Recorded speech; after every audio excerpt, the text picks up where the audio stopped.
Pisan ẹ̀mí lànà o. Mọ̀dé kéwà lórí ọmọ rẹ̀ pa. Pisan ẹ̀mí lànà o. ATM machine. Òpìgò ọ̀kẹ́ aláwọ̀ kọ́.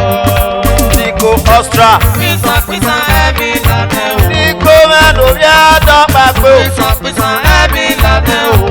Bọ̀bí sọ mẹ́rin lè bàbá. Pisan ẹ̀mí lànà o. Ṣí bèbè bọ́ọ̀lù bí ìsúwálọ́gbà. Emila Nissan negere, Emila gane yoto, o fena kaye ne, o fega kese Emila ne, oyewe na wokuta.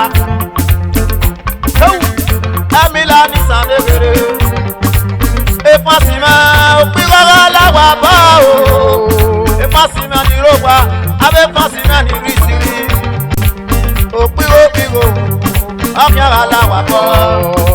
O pisan ẹ̀mí lànà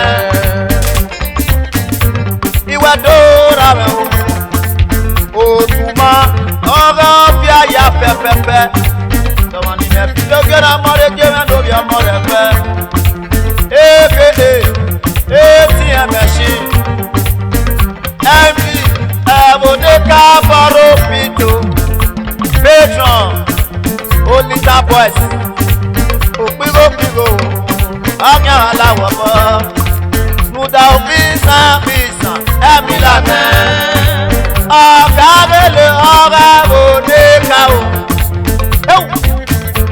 ìràwọ̀ àwẹ̀dọ̀ ọ̀mẹ̀gò lọ́fìn ìwáyé lórí òkú ẹ̀ ìjàrò rájò lè sáàdù ẹ̀wẹ̀ sẹ́nà wàrà sí máa jẹ́ ìwádò ewu Africa Global Comset Nigeria Limited, a division of Chimeze Boropit, Norokwae, and Fortress Boropit. MD Afona O Receiver, aka Bobby Swat. Afona Megene Papa. Afona Orisi Pomege Nokie, a.k.a. Bobby Swa. Iswa o, Bobby Swa mege noga. Opigo kiaga la wopo. Umi opitigo na ewo. Ekenu na migo. Iye mewe ritimu. Iyo banu yeno biari enoko. Osaga sa wese o. Iye Emila Nissan negere Bobby Swa Iwa koko gado Egi jopo we o No pepe me poro Uma sakmono ga me koko Iswa Maria boyi sa o Chimeze Boropit Ekina na mweke Norokwa Ekena ya bowa Yare Iwado akele mẹ́rin lókè mẹ́ èmọ́tẹ́ mẹ́ o yakele mẹ́rin nọ́ga aka ogolo mẹ́rin nọ́ga ogolo mẹ́rin nọ́ga o ogolo wọn orí ọtí ọ̀pẹ ọ̀hún tẹ̀sí ogolo wọn ọ̀hún tẹ̀sí manager Fortress Boropit Nigeria Limited. Pisan ẹ̀mí lànà o. Sọ̀ni kò mẹ́rin nọ́ka. Pisan ẹ̀mí lànà o. AKA General. Pisan ẹ̀mí lànà o. Omi kò nà wẹ̀sẹ̀ lóòdò. Ọ̀kẹ́ aláwọ̀ kọ́. Ìyàrá ayọ̀rọ̀ o. Òsàmúyì. Omi dé mẹ́rin ní bòsèbòsè. Àmì omi dé ló bọ́ máa sọ̀rọ̀. Òsàmúyì. Iwa koko wedo manager Chimeze Boropit Opidigo Afiara la wabo Opisan Emilane Arewayi Opisan Iye Emilane papa obi efia moji obi si bome gele bose bose o pisa emilane obi efia moji obi si bome gele noka emi obi si bo inemego emi obi si bo lepe mapana manager FPs Boropit Iwa koko wedo o pisa emilane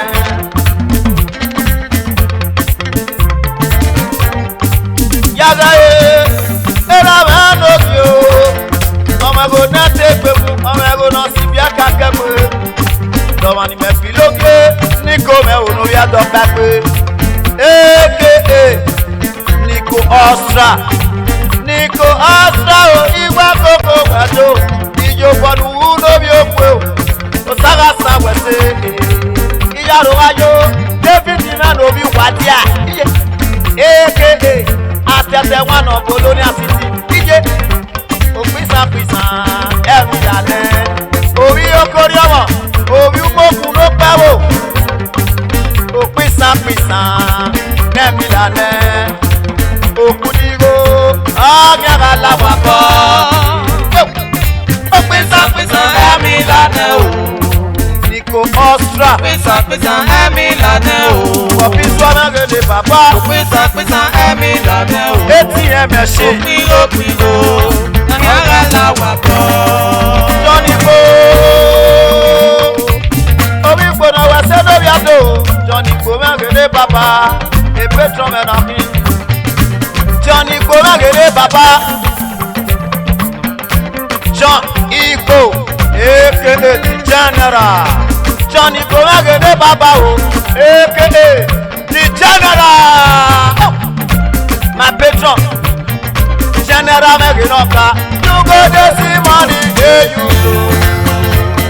Igbo Johnny Igbo general you go dey see money dey you Masses Bravo one of Italy aka Fushi Master obi dúró na do pawo obi ko sodo obi dúró na do pawo ọtẹrẹ nekere Masses Bravo Fushi Master Fuga mi gore nukwala eto Italy nona fiaye Fushi Masses Bravo Fushi Master Fuga mi gore nukwala eto Alaka money one of our road too much money I like the way you get swap I like the way you get money I like the never anya pe I like the one of akoro who no go you for akoro in you back home I like uga mi go be bu kwala jo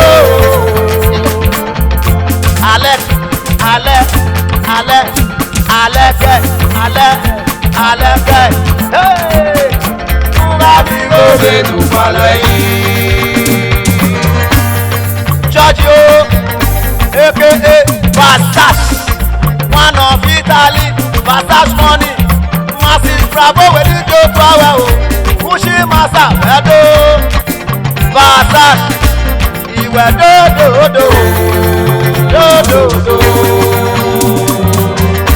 Bobby Swa Akona no bi sibo Chimeze Baropi Wakia Weken na ya me block na ya po wane kwako Wate Chimeze Baropi ATM machine Otuma Orapia Iwe do Amigo de tu palo edo ATM machine amigo de tu palo The general amigo de tu palo Ebode Kabaro amigo de tu palo Amore gbadu amigo de tu palo Chimeze Baro amigo de tu palo Bobby amigo de tu palo gómìnà balẹ̀ yìí. Kùsì kùsì master. Ìwẹ̀ bá mi gómìnà balẹ̀ yìí.